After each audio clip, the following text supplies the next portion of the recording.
सभी दोस्तों को नमस्कार। वेलकम टू इट और स्टडी। दोस्तों बता दिया जाए, यहाँ पर यूपी टेट का पेपर तो कैंसिल हो गया, सारे बच्चों को पता है, लेकिन कहीं ना कहीं बच्चों के अंदर उत्सुकता है कि वो कम से कम 100 प्लस इस प्रश्न पत्र में जरूर मिलने वाले थे, क्योंकि पेपर का लेवल जो था थोड़ा सा ईजी था। अब इसके पीछे का रीज़न क्या था, इतना पेपर ईजी क्यों बनाया गया, ये तो बच्चे भी नहीं जानते हैं। लेकिन पेपर कैंसिल होने की वजह से बच्चे बहुत परेशान हैं, क्योंकि उनको एक तरीके से ये भी लालच है कि पेपर इतना आसान था कि पेपर में हमने अच्छा स्कोर करा था, वो पेपर ही कैंसिल हो गया, तो हमने ऐसे से उनको कहीं ना कहीं पेपर देना पड़ेगा, और वो पेपर कैसा आएगा वो कहीं ना कहीं दिमाग में चल रहा होगा। तो यहाँ पर हम देखने वाले हैं दोस्तों ईबीएस के बारे में। ईबीएस में अगर आपने 19 प्रश्न सही किए थे तो कहीं ना कहीं आप जीनियस हो, और हो सकता है कि आपकी ये तैयारी अच्छी होगी और आने वाले टाइम में आप 19 से 29 क्वेश्चन भी करने लगोगे और आप भविष्य के मास्टर होगे। तो चलिए बिना किसी देरी के देख लेते हैं। चैनल को अभी तक सब्सक्राइब नहीं किया तो नीचे लाल बटन है, उसको दबा के सब्सक्राइब जरूर कर लें ताकि लेटेस्ट अपडेट आपको मिलती रहे। तो चलिए आप देख लेते हैं कि जो 30 क्वेश्चन है उसमें से कितने सही किए हैं आपने, और वहाँ पर आप कमेंट बॉक्स में जरूर बताएंगे आपने कितने सही किए थे। कुछ क्वेश्चन भी पूछूंगा जिसका आप कमेंट बॉक्स में जरूर उत्तर देंगे। उम्मीद करता हूँ कि आपने जो भी प्रश्न है उनको आप देखा होगा और आपने इन सभी चीज़ों को कहीं ना कहीं एनालिसिस किया होगा कि अब जो आने वाली जो कहीं ना कहीं शिक्षक भर्ती है उसके लिए आप तैयार हैं, क्योंकि यूपी टेट के लिए तैयार हैं तो सुपर टेट के लिए भी ऑलमोस्ट तैयार हो ही चुके होंगे। तो चलिए पहला क्वेश्चन है, निम्नलिखित राज्यों में से किसमें दुधवा उद्यान जो है वो है, तो उत्तर प्रदेश। मोटूर बांध का निर्माण किस नदी पर है, तो इसका जो आंसर होगा वो आप कमेंट बॉक्स में ज़रूर बताएं। मैं इसलिए पूछ रहा हूँ क्योंकि ये प्रश्न जो था वो थोड़ा सा लेवल का था, तो आप इसको कमेंट बॉक्स में ज़रूर बताएं। ग्रेट डिवाइडिंग रेंज निम्न में से कहाँ स्थित है, तो ये आपको बता दिया जाए ऑस्ट्रेलिया में। दक्षिण पूर्वी यूरोप के शीतोष्ण कटिबंध घास के मैदान को कहा जाता है उसको स्टेपिस कहा जाता है। दक्षिण अमेरिका की सबसे ऊंची चोटी का नाम निम्न में से क्या है, माउंट एकांगुआ। ठीक है, तो अच्छे सारे प्रश्न थे। यहाँ पर आप देखेंगे कि कुछ बायोलॉजिकल प्रश्न भी देखने को मिले, जिसमें से आपको देखने को मिला कि क्लोरोफिल पाया जाता है किसमें, तो हाइड्रा में। उत्तर प्रदेश का जो ये बार बार पूछा जाता है, इसमें से 2-4 प्रश्न ऐसे हैं जो लगभग आपको रिपीटेड देखने की मिल ही सकता है और मिल ही जाता है कि उत्तर प्रदेश का राष्ट्रीय पक्षी क्या है, तो सारस और क्रेन। ठीक है, अब यहाँ पर देखेंगे कि आपने निम्नलिखित में से कौन सा हार्मोन, नेक्स्ट क्वेश्चन था वो ये है कि निम्नलिखित में से कौन सा हार्मोन रक्त में कैल्शियम के स्तर को नियंत्रित करता है, तो वो है पैराथार्मोन। ठीक है, तो ये चीज़ आपको देखने को मिलने वाला है। बाकी इसका आप जो आंसर होगा वो कमेंट बॉक्स में बताएं आपको क्या लगता है क्या होने वाला है।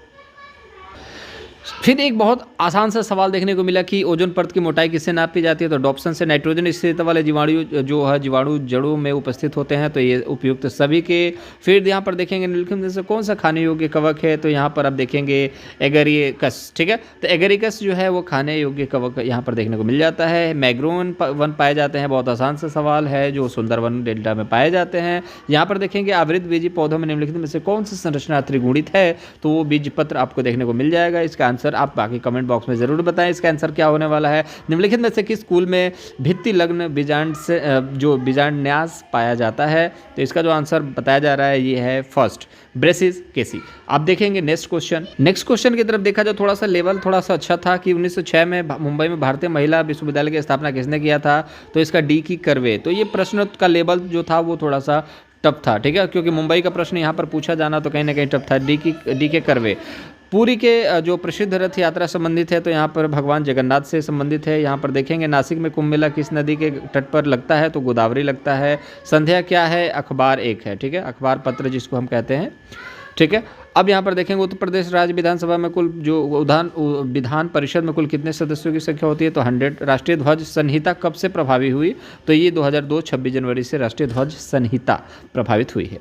ठीक है, अब देखेंगे जनगण मन के हिंदी संस्करण को संविधान ने भारतीय जो राष्ट्रीय गान के रूप में कब अपनाया था, तो 26 जनवरी 1950 ना होकर के 24 जनवरी 1950 इसका राइट आंसर होगा।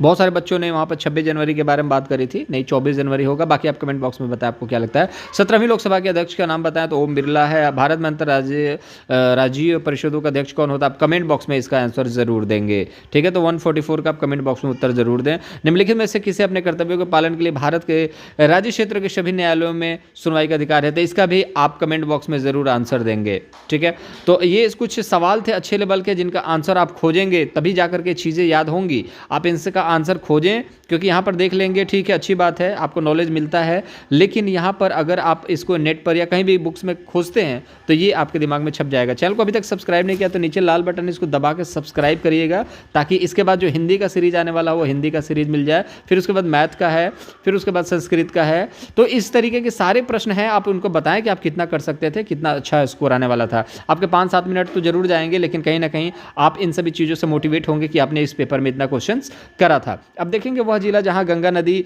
उत्तर प्रदेश राज्य में प्रवेश करती है, तो वह है बिजनौर। ठीक है, आप देखेंगे निम्नलिखित नदियों में से अब नदियां भी पूछी जाती हैं। यमुना नदी की सहायक नदी है वो है गंडक। अब जो लास्ट और सेकंड लास्ट क्वेश्चन से पहले हम एक चीज़ और देखेंगे, भारत की सबसे जो ऊंची चोटी है वो है K2।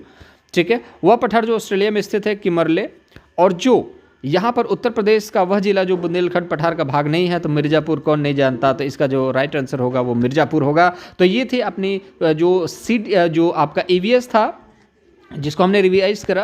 बाकी चैनल को सब्सक्राइब करें, नीचे लाल बटन है उसको दबाएं और सब्सक्राइब कर लें, ताकि लेटेस्ट अपडेट आपको यूपी टेट से रिलेटेड सारे पेपर्स को और जो न्यूज़ वगैरह होती हैं वो सारी ऑथेंटिक आपको मिलती रहे, जिससे आपकी तैयारी पुख्ता हो सके। आप कमेंट बॉक्स में जरूर बताएं आपके कितने सही हो रहे हैं। जिन सवालों को मैंने पूछा उसके भी जवाब मैं आपसे उम्मीद करता हूँ कि आप जरूर कमेंट बॉक्स में देंगे। अपना बहुत ज़्यादा ख्याल रखें। ठीक है, सब बाय।